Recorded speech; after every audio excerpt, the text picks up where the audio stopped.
परिस्रा करिबा समय पढ़ी दियंतु एही तीनोटी शब्द।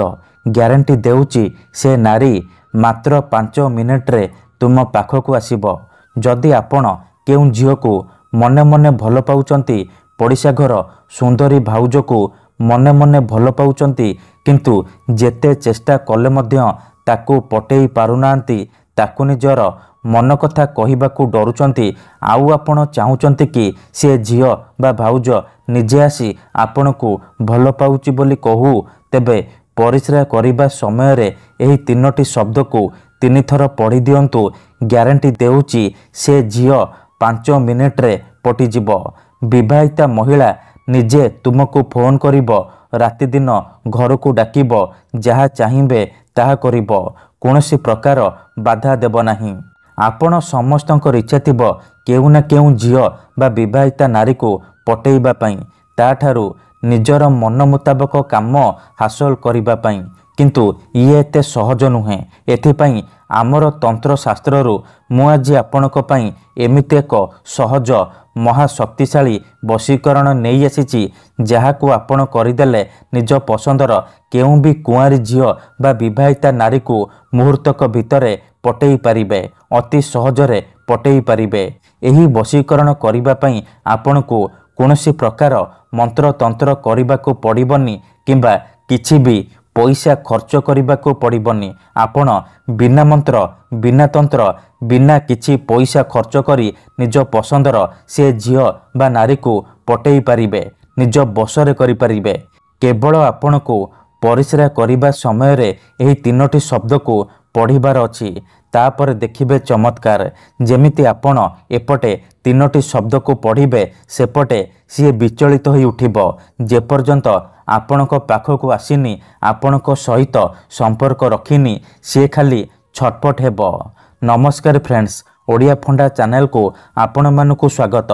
एही वशीकरण प्रचंड महाशक्तिशाली वशीकरण, एहार प्रयोग केबे भी खाली जाएनी। तेणु मोर आपण मानकू अनुरोध कि एहाकू आपण भाबी चिंती कि प्रयोग करिवे। मनरे कोनोसी खराब उद्देश्य किंबा कोनोसी खराब काम पई आपण एही वशीकरण को प्रयोग करिवेनी। जदि आपण सतरे से झील को भल पाउचंती, ताकू विवाह करिबा को चाहुचंती, तेबे आपण एही वशीकरण प्रयोग करिवे। अन्यथा मनरे कोनोसी खराब उद्देश्य किंबा कोनोसी खराब काम पई आपण एही वशीकरण को प्रयोग करिवेनी। काहेकि ना परिस्रार एही वशीकरण प्रचंड महाशक्तिशाली वशीकरण, एहार प्रयोग केबे भी खाली जाएनी। जेउ झील बा नारी उपरे एही वशीकरण प्रयोग करिदेबे, सीए सेही समय ठारू आपणक आड़कू आकर्षित हेबाकू लागिबो।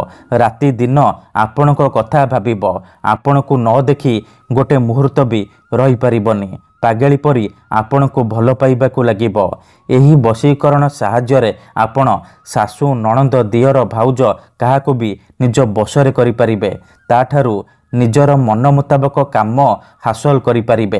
केउ भी विवाहिता नारी ठारू निजर मन मुताबक काम हासिल करि पारिबे। तेबे एही वशीकरण करिबा सबुठारु सहज।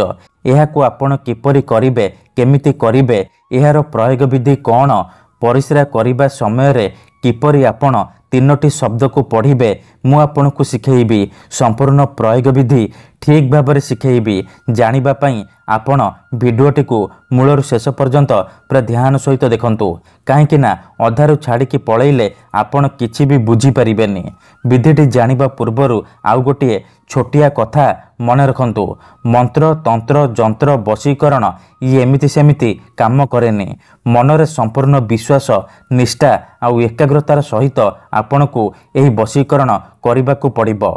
तेबे जाई मु आपणकू ग्यारंटी देउची, आपण जेते सुंदरी झील को चाहिबे अति सहजरे पटेई पारिबे।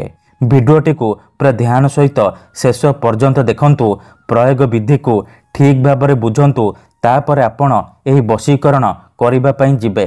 अधारु छाड़ी पळैले किंबा काटी काटी देखिले आपण किछि भी बुझी पारिबेनी। परे आपण कमेंट करिवे, गुरुजी आपणकर वशीकरण काम करूनी। देखंतु जेउ परे आपण भगवान को मानुचंती, भगवान को ऊपर विश्वास रखिचंती, निजर सबु दुख कष्ट असुविधा भगवान को जणाउचंती, जदि से असुविधार समाधान न हैला तार माने नुह कि ଭଗବାନ ନାହାନ୍ତି। ସେହିପରି ମନ୍ତ୍ରତନ୍ତ୍ର ହୁଏ, ବଶୀକରଣ କାମ କରେ, କିନ୍ତୁ ଏହାକୁ ଆପଣଙ୍କୁ ସିଦ୍ଧ କରିବାକୁ ପଡ଼ିବ। ପ୍ରୟୋଗ ବିଧିକୁ ଠିକ୍ ଭାବରେ କରିବାକୁ ପଡ଼ିବ। ମୁଁ ଆପଣଙ୍କୁ ଯେମିତି ଶିଖେଇବି ଆପଣଙ୍କୁ ଠିକ୍ ସେହିପରି କରିବାକୁ ପଡ଼ିବ। ତେବେ ଯାଇ ମୁଁ ଆପଣଙ୍କୁ ଗ୍ୟାରେଣ୍ଟି ଦେଉଛି ଆପଣ ଯାହାକୁ ଚାହିଁବେ ତାକୁ ଅତି ସହଜରେ ପଟେଇ ପାରିବେ। ସୁନ୍ଦରୀରୁ ସୁନ୍ଦରୀ ଝିଅଠାରୁ ନିଜର ମନ ମୁତାବକ କାମ ହାସଲ କରିପାରିବେ। ତେବେ ଏହି ବଶୀକରଣ ଆପଣ କିପରି କରିବେ ଚାଲନ୍ତୁ ଜାଣିବା। ମନେ ରଖନ୍ତୁ, ଏହି ବଶୀକରଣ ବିଧିକୁ ଆପଣ କେବଳ ଶନିବାର ଦିନ କରିବେ, ରାତି ସମୟରେ କରିବେ। ବିଧିଟି କରିବା ପୂର୍ବରୁ ଭଲ ଭାବରେ ହାତ ଗୋଡ଼ ଧୋଇକି ସଫା ବସ୍ତ୍ର ପିନ୍ଧିକି ଏହି ବଶୀକରଣ ଆରମ୍ଭ କରିବେ। ପ୍ରଥମେ ଆପଣ କ'ଣ କରିବେ, ଖଣ୍ଡେ ସାଦା କାଗଜ ଆଣିବେ, କଳା ରଙ୍ଗର କଲମ ଆଣିବେ। ତାପରେ କାଗଜରେ ସେଇ ଝିଅ ବା ମହିଳାର ନାମ ଲେଖିବେ ଯାହାକୁ ଆପଣ ନିଜ ବଶରେ କରିବାକୁ ଚାହୁଁଛନ୍ତି। ଆଉ ତା ତଳେ ଆପଣ 3ଟି ଶବ୍ଦ ଲେଖିବେ, ତ୍ରିଂ ତ୍ରିଂ ତ୍ରିଂ। ଏହି 3ଟି ଶବ୍ଦକୁ ଲେଖିବେ। 3ଟି ଶବ୍ଦ ଲେଖିସାରିବା ପରେ ଆପଣ କ'ଣ କରିବେ, ସେ କାଗଜକୁ ନେଇକି ଘର ବାହାରେ କୌଣସି ଏକ ସୁନସାନ ଜାଗାକୁ ଯିବେ ଯେଉଁଠାରେ ଆପଣଙ୍କୁ କେହି ଦେଖିବେନି କିମ୍ବା ଅଧାରୁ ଡାକିବେନି। ତାପରେ ସେ କାଗଜକୁ ତଳେ ମାଟି ଉପରେ ରଖିବେ ଆଉ ଆଖି ବନ୍ଦ କରିକି ସେଇ ଝିଅ ବା ନାରୀକୁ ମନେ ମନେ ଭାବିବେ। ତାର ମୁହଁକୁ ନିଜ ମନରେ ଭାବିବେ। ଭାବି ସାରିବା ପରେ କ'ଣ କରିବେ, ସେ କାଗଜ ଉପରେ ପରିସ୍ରା କରିବେ।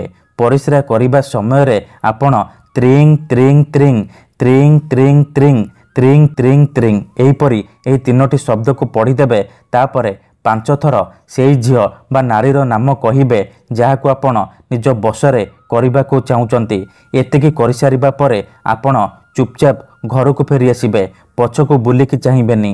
ଗ୍ୟାରେଣ୍ଟି ଦେଉଛି ଏତିକି କରିକି ଦେଖନ୍ତୁ, 2ରୁ 3 ଘଣ୍ଟା ଭିତରେ ସେ ଝିଅ ହେଉ ବା ବିବାହିତା ନାରୀ ଆପଣଙ୍କ ଆଡ଼କୁ ଆକର୍ଷିତ ହେବାକୁ ଲାଗିବ। ଧନ୍ୟବାଦ।